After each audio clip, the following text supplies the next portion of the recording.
ڕوو دەکەمە ئەو کوڕانەی خوای گەورە نمونەیان زۆر نەکات.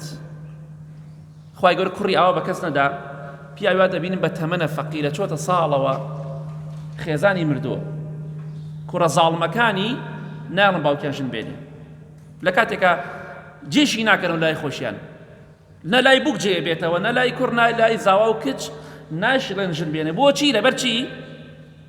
ئەوەنە پارەپەرستن، ئەڵێن ئەگەر ئێمە ژنێک بۆ باوکمان بێنین بەیانی ئەو ژنەش میراتی بەرەکەوێت. یعنی باوکتان بەقەت پارەی قیمەتی نێ لای ئێوە، پارەکە بە قیمەترە لە باوکتان، بەس تەنها لەبەر ئەوەی ئەو فکرە لە مێشکایەتی، تەنها لەبەر ئەوەی کە دایکیان بەیانی شتێکی دەست نەکەوێت، لەبەر خاتی 10-15 وەرەقە 50 وەرەقە دەفتەرێ زیاتر کەمتر باوکیان دەکەنە قوربانی پارە.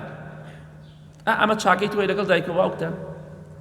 چەنەها کەس دەزانم کوڕەکانی ڕێگریان یەکردووە،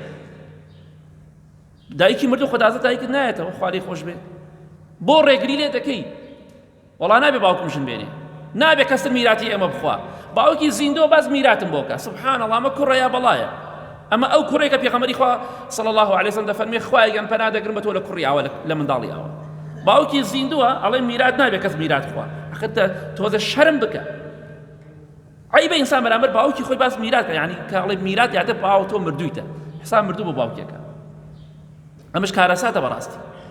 بۆیە داوا دەکەم لە کەسانی کە تەمەنێکیان هەیە ڕجاتان لێ ئەەکەم کچەکانتان زڵمیان لێ مەکەن، خۆشەویستیان بۆ دەربڕن، ئەو نازەی کە بە کوڕەکانی خۆتانی ئەدەن دوایەوە کە زەواجیشیان کردەوە ژنیان هێناوە بە کچەکانی خۆشتان